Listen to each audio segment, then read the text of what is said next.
Hi guys, welcome to Back to Access. This one's Satoshi here. Just finished watching the movie Oppenheimer, and as per tradition, I'm the last one to leave this theater. And take a look. And here comes the cleaning crew. Alright, all yours, thanks. So, for the movie Oppenheimer itself, this one right here, of course, is based on history by Robert Oppenheimer, the, I guess, father inventor of the atomic bomb from 1945. The atomic bomb itself was dropped August of 1945. I think it was August 6, 1945 and August 9th, 1945 in Hiroshima, Japan and Nagasaki, Japan. Both dates forever remembered in history as one of the darkest days that forever changed the world. From that point on. So for the movie itself, pretty much this being a Hollywood take, some of it is accurate all the way through. Of course, in Hollywood, they do embellish things here and there.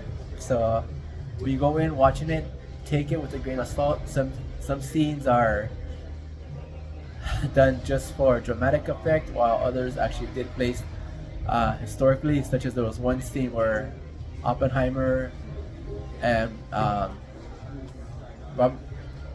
Albert Einstein are both talking. So I'm not sure if that scene actually happened in real life, however, or they just added it in just to kind of give the scene more meaning or more take on it. So that's all I can say about the background of it right there. As for the movie itself, when you go in, it is a 3-hour movie. This is typical Christopher Nolan. Of course, you know, he has many great films: Inception, Tenet, and of course the Batman trilogies. One of my favorite ones. So back to the movie itself. See, I keep on random stuff that pops into my head all the time. All right, so for the movie itself, visually, it's stunning all the way through. I love how all the locations they picked stood out vividly. Even the most simplest sceneries, such as when they were in New Mexico at Alamos, supposedly. I'm still trying to figure out where they filmed that location. I'm probably thinking they filmed it here, or actually did somewhere in New Mexico. So eventually I'll find out. But that was just nice right there, and parts of pretty much the 1940s America. Oh no, folks. Parts of the 1940s America was also great. Historically, those were down to a T. The cars, the clothing, every little piece of furniture on there, I could tell was accurate. I did spot one small inaccuracy. Maybe somebody can actually correct me on it if I'm wrong or if I'm right. That's when I saw the actual US flag. I noticed 50 states on there. So, as far as I know, based on history, it wasn't 50 states until 1959. It was 48 states on the flag. The last state to enter the Union was Arizona. So technically it should have been 47 states on that flag. But doing a quick count of the US flag, I saw 50 states on there. So if anybody could correct me on that, let me know. That's probably the only small, I guess, error I spotted in the movie itself. Story-wise, good all the way through. Some parts of it did drag a little bit. I guess it was just for pacing to kind of get you to the whole story. I liked how they did from the early days, Robert Oppenheimer in the 20s all the way up to the 1950s.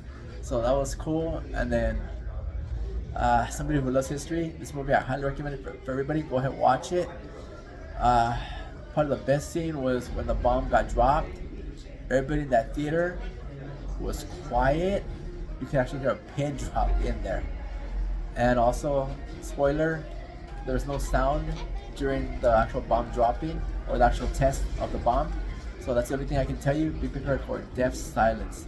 For almost like 2 minutes. Just complete, utter, nothing at all. So that was kind of interesting how actually Christopher Nolan decided to do that right there.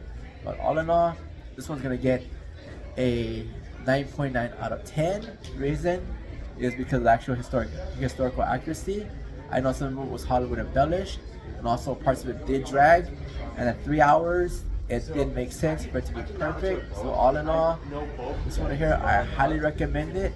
Go check it out this weekend. And also, everybody gets a chance, go back and review the history of the atomic bomb and how it changed the world from the moment from the test all the way up until it got dropped in Japan. I'm always wondering what could have happened had that bomb never dropped. Would the war still have continued or would have ended still?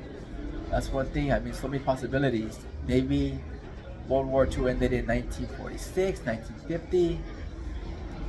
The only way to tell is if we could look at history from a parallel world, which maybe, again, it's an alternate world, it's an alternate parallel world. It did happen, but I'll never know. I wish I could find out one day. But for now, folks, that's all I gotta say about Oppenheimer. I'm definitely gonna get this one when it comes out on Blu-ray to check out any of the bonus features and see what little added stuff they put on there, like deleted scenes and all that. I'm always interested in that stuff. So, folks, check it out when you can. Enjoy your weekend. Bye, folks.